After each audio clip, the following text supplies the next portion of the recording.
temos aí reviravoltas no caso Marielle. Olha só, todo mundo achou que o caso Marielle tinha acabado de uma vez por todas, quando a Polícia Federal concluiu que os mandantes eram os irmãos Brazão e o delegado Rivaldo Barbosa, que foi indicado ao cargo pelo general Braga Neto. E um dia depois dele assumir, houve o assassinato ali da Marielle Franco. E aí, aquilo tudo parecia, pronto, temos aí os mandantes, temos os assassinos, acabou o caso. Eis que agora começam a cafucar mais e tem algumas pontas soltas no caso que começam a ser questionadas. Eu falei aqui essa semana que a Polícia Federal deixou sem respostas a parte que ligava a família Bolsonaro ao caso Marielle. Eis que essa semana o vice-presidente nacional do PT, Washington Quaquá, que também é prefeito de Maricá, e ele foi eleito no primeiro turno com 73% dos votos, fazendo uma campanha 100% online. Ele não saiu nas ruas, fez tudo em casa. Pois bem, o Quaquá, ele coleciona aí polêmicas no PT, porque ele já tirou fotos com Pazuello, que é um general genocida que é responsável direto pela morte aí de centenas de milhares de brasileiros. Ele foi o primeiro no PT a abraçar o Ottoni de Paula. Meses depois do Ottoni de Paula ter ameaçado de morte o Lula, agora o Ottoni de Paula virou aí, olha, o apoiador número 1 do governo, quer ser o líder da bancada evangélica, orou pelo Lula, fez rede de oração pelo Lula, enfim. Tem várias aí opiniões e polêmicas do Quaquá. Eis que ele aparece com a família Brazão. Família Brazão, obviamente os irmãos Brazão estão presos pelo assassinato da Marielle, mas os familiares visitaram o Quaquá e levaram a ele o processo contra os irmãos Brazão. Lembrando que o processo está em segredo, então a gente não tem acesso aí a todas as provas e tudo mais. O que acontece é o seguinte, o Quaquá leu o processo e disse, olha, acredito que os irmãos Brazão estão servindo de bode expiatório para alguém. Não tem provas assim cabais contra eles, não. Eu, Thiago, não vou concordar aqui em inocentar dois irmãos que são bandidos. Eles são bandidos ligados a milicianos, ligados a bicheiros, ligados a muitos bandidos. Mas o que vários jornalistas começaram a levantar, e aí eu vou citar dois aí, o Joaquim de Carvalho, do Brasil 247, que é um dos melhores jornalistas investigativos do Brasil, fez um texto, e o jornalista Luiz Nassif, do jornal GGN, também fez um texto e deu uma entrevista ao Brasil 247, em que eles levantam uma série de coisas que eu já tinha levantado aqui no passado e que agora começam a viralizar nas redes sociais. Que são o quê? Os fios soltos na investigação. Uma investigação, quando ela acontece, ela tem que cobrir todo o crime, sem sombra de dúvidas. O que acontece é o seguinte, ficaram algumas dúvidas, algumas coisas que nunca foram questionadas ou investigadas pela Polícia Federal. E aí, começou a viralizar nas redes. E eu fiquei pasmo, porque antes mesmo do texto do Joaquim de Carvalho e do Nassif, eu percebi que mais da metade da esquerda também estava ali questionando parte da investigação, no que se refere à ligação aí da família Bolsonaro em algumas coisas, inclusive sendo vizinho do assassino. Por quê? Alguns vão dizer, mas Thiago, você e essas pessoas e os jornalistas estão aí duvidando do trabalho da Polícia Federal? Olha, vamos lembrar que a Polícia Federal, que alguns falam, Polícia Federal do Lula, o Lula assumiu, a Polícia Federal magicamente não se tornou ali toda petista ou toda 100% honesta. Vamos lembrar que a Polícia Federal perseguiu o petista não faz nem 10 anos, tá? Que a Polícia Federal estava perseguindo o Lula mesmo, estava perseguindo aí muita gente. Inclusive, isso começou e se alastrou no governo Dilma, tá?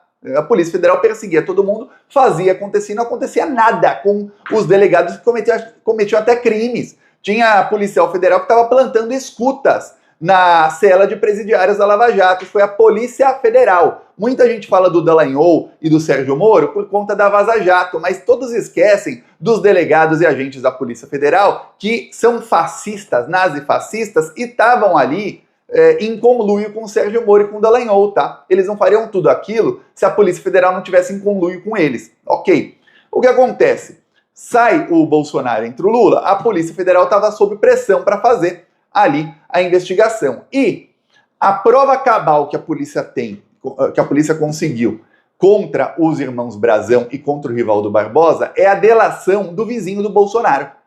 Eles não têm ali nenhuma prova de que eles tenham se encontrado ou conversado, mas o vizinho do Bolsonaro diz, o Rony Lessa, que os irmãos Brazão e o Rivaldo Barbosa eram ali os mandantes do crime e que, em troca, ele ia ganhar o controle ali de milícias. Eis que o jornalista Joaquim de Carvalho faz um questionamento muito, mas muito relevante. Ele fala, olha, é sabido, é notório que no mundo ali do crime do Rio de Janeiro, dos milicianos, ninguém faz uma coisa arriscada como essa, que pode acabar até na morte do próprio criminoso, sem receber algo antes, sem receber um adiantamento. Falar que ele recebeu uma promessa de uma pessoa que não era nem aliada dele. Para quem não sabe, os irmãos Brazão, e aí o Luiz Nassif, na entrevista ao Brasil 247, ele deixa isso bem pontuado, eles não eram ligados ao escritório do crime, que é a milícia aí do Rony Lessa, vizinho do Bolsonaro, que é o assassino da Marielle. Não, eles eram ligados a bicheiros e alguns outros milicianos, mas não a essa milícia específica e nem as milícias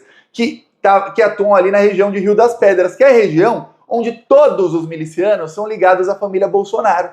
É a região ali do Rio de Janeiro que tinha ali Rony Lessa, Adriano da Nóbrega. Adriano da Nóbrega era o chefe da milícia escritório do crime, que era amigo pessoal do Flávio Bolsonaro. O chefe da milícia que matou a Marielle era amigo do Flávio Bolsonaro. Ah, Thiago, isso aí não entra na investigação. Tá bom, só que o problema aí, que eu já apontei várias vezes, que agora começaram a questionar finalmente, é o seguinte.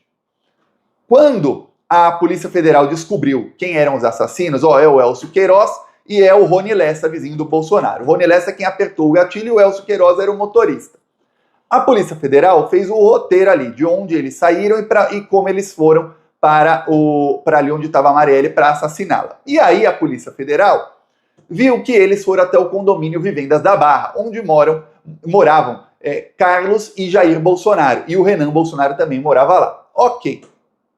A Polícia Federal, então, descobriu o seguinte. A Polícia Federal não, ainda era a Polícia Civil do Rio de Janeiro. Descobriu o seguinte. Quando entrou no condomínio Vivendas da Barra, o Elcio Queiroz não disse que ia para a casa do Rony Lessa. Não. Ele disse que ia para a casa 58 do condomínio. Casa 58 era a casa de Jair Messias Bolsonaro. Isso foi escrito no livro do condomínio. Para quem não sabe, quando alguém entra num condomínio, tem ali um livro onde o porteiro escreve, olha, carro tal, placa tal, modelo tal, no horário tal, foi para a casa e estava lá, 58, casa de Jair Messias Bolsonaro. A Polícia Federal, quando assumiu o caso, jamais escutou o porteiro. Como é que o porteiro não foi ouvido pela Polícia Federal? Aí tá. Entra lá na casa de Jair Bolsonaro. Quando isso veio à tona, o Carlos Bolsonaro fez uma coisa que é assim, inacreditável. Eu vou mostrar aqui o que fez o Carlos Bolsonaro para você ver. Ele gravou um vídeo, eu tentei, mas não achei mais o vídeo. Eu cheguei a mostrar o vídeo na época no Plantão Brasil, em que ele mostra que ele pegou o HD, que é a memória do computador da portaria do condomínio dele, e aí ele mostra aqui, que são os arquivos de áudio que tem todas as ligações que são feitas da portaria do condomínio para os moradores, tá? E aqui ele mostrava que no dia, quem quiser aqui, os áudios estão nomeados aqui, esse é o nome do arquivo, né? Aí aqui um arquivo MP3, né? E o nome do arquivo, você tá aqui, 0001, aí tá aqui, 2018, 0314, dia 14 de 3 de 2018. Aí ele mostrava aqui o horário e tal, aí ele falava, olha, nesse dia aqui não teve ligações para a casa 58. Ele mostrava ali os arquivos. O Carlos Bolsonaro teve acesso às provas. E isso são arquivos de computador. Muita gente começou na era do celular e nunca operou um computador. Mas quem operou um computador sabe que você clicando com o botão direito do mouse e clicando em renomear, você renomeia um arquivo. Aí vai aparecer que uma ligação feita ali e nesse dia foi feita em outro. Se ele renomear ali, se ele trocar o dia 14 pelo 15. Ou pelo 11. Ou, se você clicar no arquivo com o botão direito e clicar no botão excluir, não preciso falar mais, né? Nem precisa clicar com o botão direito, você pode apertar Shift mais botão delete. Se você não sabia disso, ele já deleta na hora, não vai nem para a lixeira. Pois bem, ele teve acesso. A Polícia Federal jamais investigou por que o Carlos Bolsonaro teve acesso a isso e se alguma coisa foi apagada ou mexida naquilo ali. Não, simplesmente ignoraram. Eu não estou falando aqui e nem vou falar que os irmãos Brazão são inocentes de nada. Que isso eu não sei. Agora, que parece que estão encobrindo o que os dois assassinos, o vizinho do Bolsonaro e o outro integrante, dois integrantes da milícia do amigo do Flávio Bolsonaro, parece que eles estão encobrindo alguém? Parece. Porque se a prova, se for verdade, o que diz o Quaquá, e o que diz a família Brazão, que a única prova contra a família Brazão é a delação dos dois. A delação, ao mesmo tempo em que ela culpa alguém, ela inocenta todo o resto. Porque se o vizinho do Bolsonaro diz, olha, os mandantes são os do Chiquinho Brazão, Domingos Brazão e Rivaldo Barbosa, e mais ninguém nesse mundo, só eles três, tá inocentando todo mundo, concorda?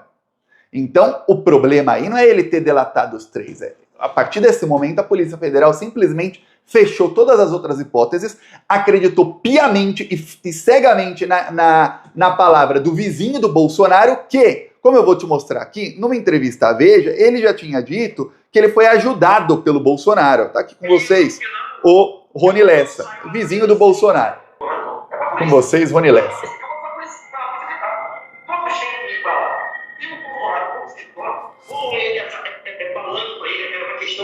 Ele gosta de ajudar a polícia, porque na verdade tem uma coisa no poder. Então, quando ele sabe que uma pessoa, ele vai interferir, mas na verdade ele estava ajudando o policial, verdadeiro. Ele era patrão da PDL. E é uma coisa tão interessante que no final eu saio até dessa história para a gente fechar o capítulo como um agradecido. Ou seja, tinha uma dívida aí com Jair Bolsonaro que o ajudou quando ele perdeu a perna. O Jair Bolsonaro conseguiu para ele uma prótese. E aí depois ele conseguiu uma prótese melhor, porque é miliciano, muito dinheiro rola, né? E aí ele não usava a prótese que o Bolsonaro conseguiu para ele e usava a outra. Essa é a história que ele contou numa entrevista à Veja. Quem quiser tá no YouTube, você acha. Aí você vai, peraí. E aí a palavra desse cara é a prova cabal que se tem contra os irmãos Brazão. Nem vou defender os irmãos Brazão aqui, porque sabe-se que eles são bolsominions ligados a todo tipo de criminosos. Mas esse cara não ia encobrir alguém da família Bolsonaro? Eis que o jornalista Luiz Nassif, ele escreve no Brasil 247 um texto, e o título do texto é exatamente, vou mostrar. Nassif, Coaquá está certo e... peraí. Os Brazão são bode expiatório de Carlos Bolsonaro. Aí você vê, epa! Já tá falando com todas as letras. São bode expiatório de quem? Do Carlos Bolsonaro. Quem brigou com a Marielle 3 semanas antes e se visse a Marielle no elevador, pegava até escada, andava 9 sets de escada para não pegar o elevador com a Marielle. O Carlos Bolsonaro. E aí isso era notório, isso foi falado por muita gente. Quem aí pegou as provas ali do condomínio? Carlos Bolsonaro. E pode ter adulterado ou não. E a polícia nunca investigou. Carlos Bolsonaro. Só que tem uma coisa que todo mundo esquece, que é o seguinte: duas promotoras do caso Marielle, elas se afastaram do caso alegando interferência. Uma delas, ela se afastou alegando interferência e ela foi espionada pela ABIN do Carlos Bolsonaro. Vamos lembrar que o Carlos Bolsonaro montou um esquema em que ele podia espionar qualquer cidadão. Ele era o chefe ali da ABIN, a ABIN paralela, como é chamada pela Polícia Federal, mas era a ABIN original. Olha isso. A ABIN foi usada para monitorar a promotora do caso Marielle, diz Polícia Federal. Essa Polícia Federal que diz aqui é a Polícia Federal que está investigando a tentativa de golpe de Estado e a ABIN paralela. Os que estão investigando o caso Marielle são outros agentes, outros delegados. Então tem gente que acha que a Polícia Federal é um ente, é uma pessoa, a Polícia Federal. Não. Tem o delegado A, B, C, muitos delegados não se conhecem, trabalham de forma diferente. Então um delegado está falando, olha, o Carlos Bolsonaro espionou. A Polícia Federal que investigava o caso Marielle jamais investigou por que alguém estava espionando a delegada, a promotora do caso. Só que não foi só a promotora, não. Teve um delegado que ele começou a investigar o caso e ele também foi afastado e ele também alegou interferência externa. A bem paralela, delegado do caso Marielle foi espionado no governo Bolsonaro. A gente sabe que os irmãos Brazão, eles não tinham acesso direto ao governo Bolsonaro, aos ministérios, mas a gente sabe também que o Carlos Bolsonaro era o chefe da ABIN. E o Ramagem era o chefe da ABIN, mas quem era o chefe do Ramagem era o Carlos Bolsonaro, que foi quem o escolheu e quem trabalhava com ele. E aí a ABIN do Carlos e do Ramagem espionou o delegado do caso Marielle, que foi o que mais avançou com a investigação e que foi afastado do caso. E alegou interferência externa. E a promotora que saiu literalmente, eu vou mostrar para você. Promotoras deixam o caso Marielle por interferência externa nas negociações e preocupam familiares. A promotora aqui foi espionada, a promotora aqui da direita. Ela que foi espionada. Aí você fala, peraí. E a Polícia Federal nunca investigou isso. Nunca. Pô, peraí, quem que estava interferindo, promotora? O pior o que a família Brazão diz e o Quaquá usa para dizer que eles são realmente inocentes. A família pediu, ó, por que vocês não vão lá à Polícia Federal e escuta as promotoras? Por que vocês não intimam as promotoras a depor? A Polícia Federal nunca intimou as promotoras para depor. Elas não iriam se fossem convidadas. Se convidar, elas não vão. Tem que ser intimadas a depor. E aí, intimada a depor, a pessoa é obrigada a falar a verdade. As duas promotoras não foram intimadas a depor e nem o delegado do caso. Eles falaram, peraí, se as pessoas que falaram que estava tendo interferência não foram intimadas a depor e não puderam explicar qual interferência é essa, e a gente sabe que elas foram espionadas pelo Carlos Bolsonaro, como que você vai fazer a investigação, fechar ali, acreditar no vizinho do Carlos Bolsonaro e você vai simplesmente falar, ó, os mandantes são esses e acabou. É isso que está sendo questionado agora por muita gente. E agora a Polícia Federal e o processo está rolando, tá nas alegações finais do processo agora, tá para ser julgado. Aí a gente vai saber todas as provas e aí saberemos se realmente a Polícia Federal investigou e concluiu que, olha, não tem como ser ali alguma outra pessoa que senão esses três os mandantes, e se eles são mesmo os mandantes, eles agiram sozinhos, ninguém mais os ajudou, porque eu não tô nem falando que os três são inocentes, jamais, mas será que eles não foram ajudados por alguém? E alguém vai falar, Thiago, se forem ajudados eles têm que delatar, só que tem aquela, alguém vai acreditar na delação? Eu acreditaria se eles delatassem, só que delatar, eles vão ter que falar que eles são culpados. E se eles realmente forem, como diz aí o Quaquá e como diz aí o Luiz Nassif e o Joaquim de Carvalho, se eles forem bodes expiatórios da família Bolsonaro. A irmã da Marielle, a ministra Niele Franco, saiu aí essa semana pedindo a expulsão do Quaquá do PT, coisa que não vai acontecer. Tinha aí outros motivos, se encontrar com genocídio era um motivo, com genocida lá, Pazuello, era um motivo bem pior. No caso, ele está questionando, ele fala, olha, se a gente condenar alguém que não é o mandante, ou condenar o mandante e não condenar outros mandantes, a gente está aí abraçando a impunidade, concorda? A gente quer que sejam punidos os verdadeiros. É isso aí que está sendo questionado. Por que ficaram esses fios soltos na investigação? Veremos aí. O futuro dirá. Comenta aí a sua opinião e falou!